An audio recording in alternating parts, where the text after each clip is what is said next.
Welcome back to the Morning Brew right here on CNC3. As promised, I'm being joined by the chairman for the Caribbean Committee Against Sex Crimes, Jonathan Bagan, and also Roberta Clark, who is the president of the Coalition Against Domestic Violence. We are looking ahead to Saturday. It's not just Labor Day, it's also the International Day for the Elimination of Sexual Violence in Conflict.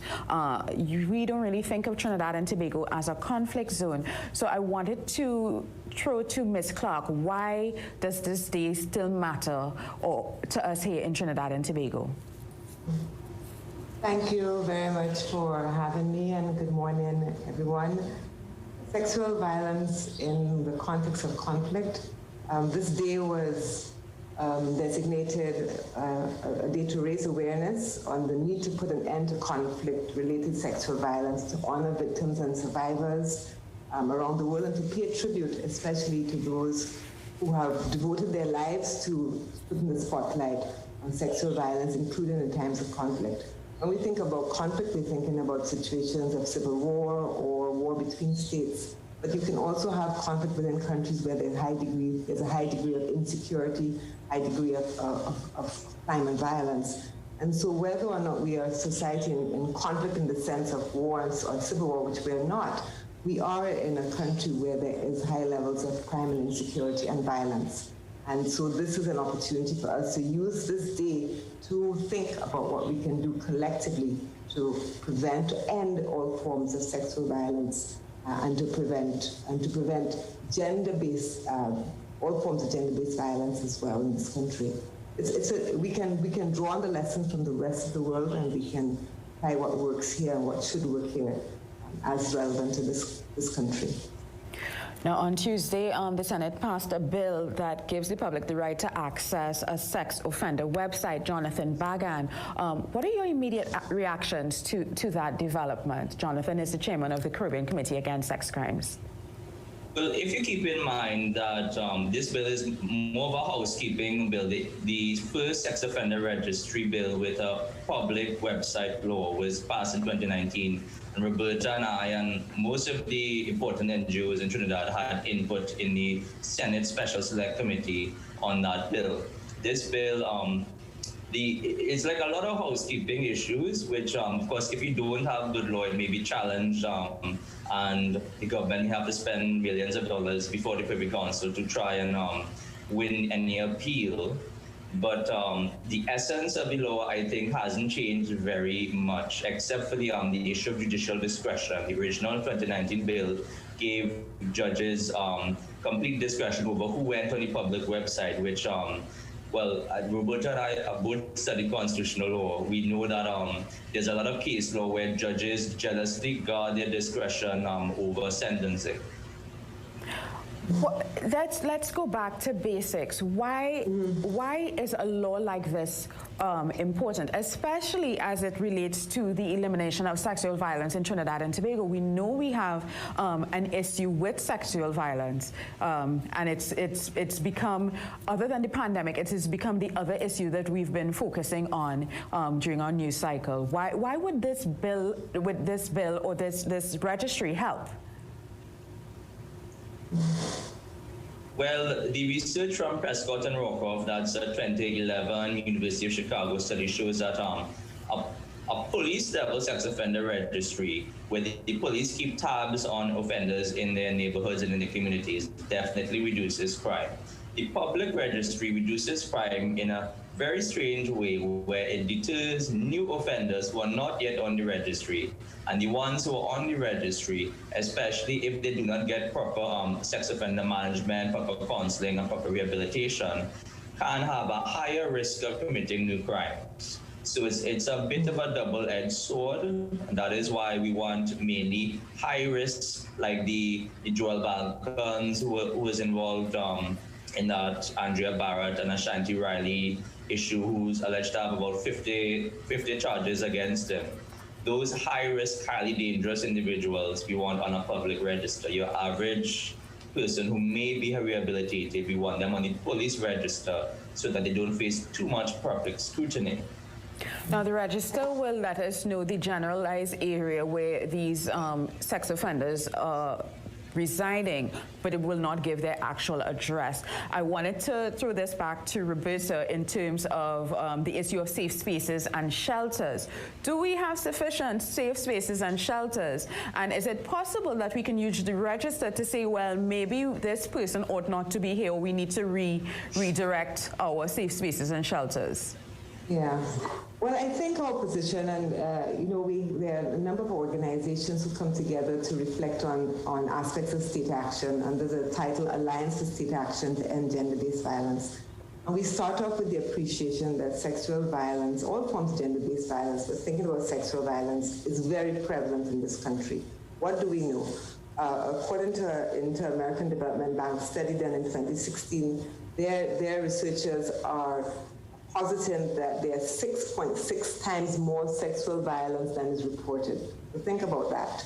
6.6 times more violence than is reported, sexual violence. We also know from other IDB studies that 21% of women, there was a study done in 2018 on intimate partner violence, but women between ages of 15 to 64 also asked for the experience of sexual violence, and 21% of those women said that they experienced some form of sexual violence by strangers. But also, many women in intimate partnerships are sexually assaulted by their partners or their former partners. And we also know really depressing statistics from the Children's Authority that in 2018, 23% of their cases related to sexual violence against children, and they had nearly 4,000 cases in 2018.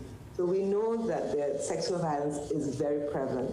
The other thing that we also know is that the course of sexual violence cases through the court system is agonizingly slow. So the annual report of the judiciary, which is a wonderful document, and they are to be praised for producing it every year, but that report for 2018-2019 shows that at least 56% of the sexual violence cases have been pending for over 10 years. So we also know that there's systemic delay. When we're talking about entry onto a sexual violence register, we're talking about at the end of the justice chain in relation to that amendment yesterday. When someone is convicted of a sexual offense, they enter a register. Whether we think that will work or not is another story. But that's at the end of the justice chain. So what we're saying is that you have to fix the justice system so you have a much more speedy and fair justice process, which does not cause re-victimization to victims.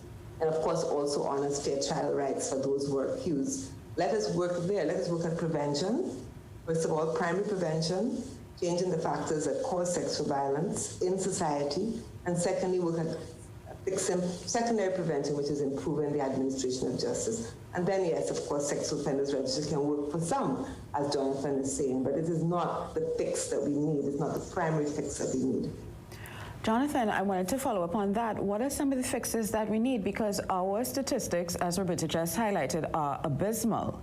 And we always are talking, it's exhausting as a journalist to report on the cases, especially when you get details, and not all of the details you can report on. What are some of the things that we need to be focused on in the immediate short term? It's a long list. I sit on some committees in the Law Association, and we have these huge lists of things that need to be fixed for the criminal justice system. One big thing would be funding for the Director of Public Prosecutions Department. I was in a Twitter Spaces meeting, and there was a DPP attorney who talked about one of these cases where on the face of it, it was impossible to lose the case, and they still lost the case. And we have to do research into why, and this was a case where a woman, at the age of 12, she was molested by her uncle.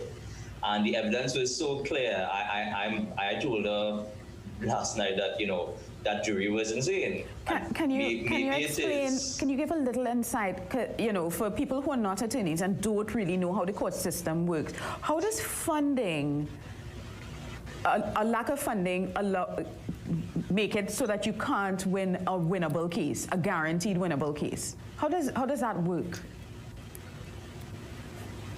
Well, the DPP is in charge of all prosecutions of serious crime in the country, and if we have better training for their attorneys, more attorneys, in my my criminal practice, mainly in children's court and in the magistrate's court, sometimes I wait 6 months to 8 months to get a very simple 4-page document back from a DP attorney because they are just overworked. So it's something the Director of Public Prosecutions has been calling for since I was in law school in 2010, that there is not enough resources given to them to prosecute all of the crime. Okay. Roberta, I wanted you to jump on to that issue, not specifically the issue with the DPP, but what do we need to be focusing on to address our absolutely abysmal figures as it relates to domestic violence? Well, I think that, as I said, there's primary prevention, which is changing the culture that allows this to happen, or condones it, or is complicit, and then, of course, fixing the services, justice services, police services, but also social services. And you spoke about shelters, places where victim survivors can get real-time help. I think the first thing we need is to create a culture that supports victims and survivors. Believe. Yes, of course, we have fair trial rights, but often women do not report because of their fear that they'll be disbelieved, their fear that they'll be stigmatized and shamed and blamed for sexual offense. So there's a lot of victim blaming where sexual offenses are concerned. So the first thing is to create a culture that supports victims and survivors, and so that they are also safe from retaliation. Importantly, in changing the culture, talk to children about what is consent. And children of all ages about what is empowerment and what is consent and what's the difference between appropriate and inappropriate touching. The Institute of Gender and Development Studies has for many years been doing a project called Break the Silence, and the statistics on child sexual abuse in this country are, horrific. How do you teach children about appropriate and inappropriate touching, and also give them the empowerment so that they can speak and speak their truth, so that we can prevent child sexual abuse. Men have to be a very critical part of this process. This is a man's issue. For the most part, sexual violence is gendered. Of course, men can also be victims of sexual violence and are victims of sexual violence. There's also non-binary persons also victims of sexual violence. But generally, women and girls are in the majority of the victims. So we know that there's something deeply gendered about sexual violence. Men have to be fundamentally part of the process of transforming culture, the culture that condones behaviors, these kinds of behaviors against women and girls. And we're not only talking about, we're also talking about sexual harassment in the workplace, sexual harassment in schools, sexual harassment in the streets, in public transportation. So in all of those spheres, we know that we have, it's really a national emergency, and we have to treat it as such, and men have to be very much at the heart of creating the solutions and at the heart of the accountability to change the culture. I think that's very excellent. So sorry, we're running out of time, but I think that's a very excellent point on which to end, that we have to treat sexual violence as a national emergency, because it really is something that we have to really focus on to change the culture of sexual violence in Trinidad and Tobago.